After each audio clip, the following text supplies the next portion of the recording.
Okay, this is going to be a very quick one. I'm redoing this tram D201A. Somebody put a PLL in it, so we kind of like that. But anyway, this one's on electrolytic caps. Going to be very fast. This is on polarity. Probably 99.5% of all electrolytic type caps are polarized. Polarized meaning they have a positive and a negative.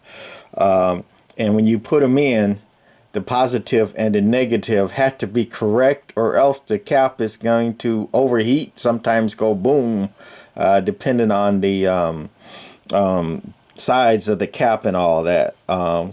So they got to be in right, or else the circuit ain't going to work, and eventually you're going to pop the cap. And sometimes they literally pop and bang and boom if you have them in backwards. Big ones is not really a problem because they're marked and you can see what's the positive and what's the negative. But especially on smaller ones, and I guess most people dealing with tubes like me are older now, and with the small markings and you can't see anymore or can't see well. One thing, another thing aside from the marking is all radial type polarized caps. On the positive, the lead will be longer. If you can see that one there, the lead is longer. That's a radial cap, by the way. And then the cap with a lead on one side and then another lead on the other, that's axial. Going the long way is axial. The two leads on the same side is radial. So this only works on radial caps with both leads on the same side, and only on polarized caps, meaning there's a positive and a negative. There are a few, but very, very few, especially in CB work, electrolytics that are non-polarized, but that's very, very rare. Normally they're polarized with a positive and negative. The positive lead is going to be longer. Negative lead is going to be the short one. And you can see the negative and it's pointing, to the short one.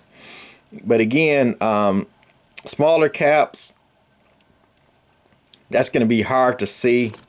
And I've even seen a couple caps where it had it pointing, and inside there, instead of a negative, it was a positive, but it was so hard to see.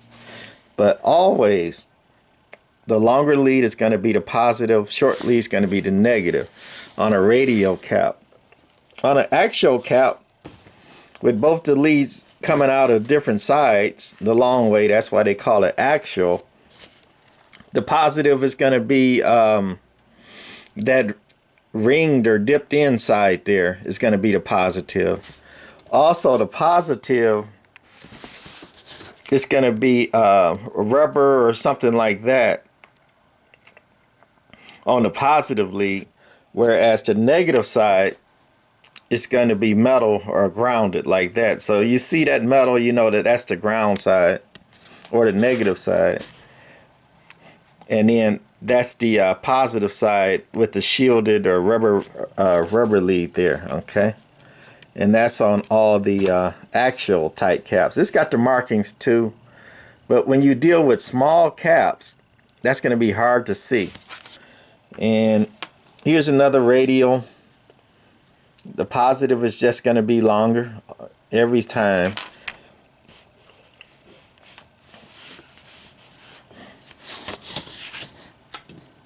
And last, here's a non-electrolytic cap, Tantalum cap. And this one is polarized also. They do make tantalums that are bipolar. But as you go up bigger in size, they're mostly polarized with a positive and negative. And I don't even know if you could see the positive, if the camera's catching it, trying to zoom in. There it goes. See how small that is? Can't hardly see that, with the naked eye, right? You can get a magnifying glass and look that up. However, easy way, the long lead is going to be the positive, short is negative, always on a polarized cap. All right, that's it for this one. Wish me luck with this tram we're rebuilding. All right, bye.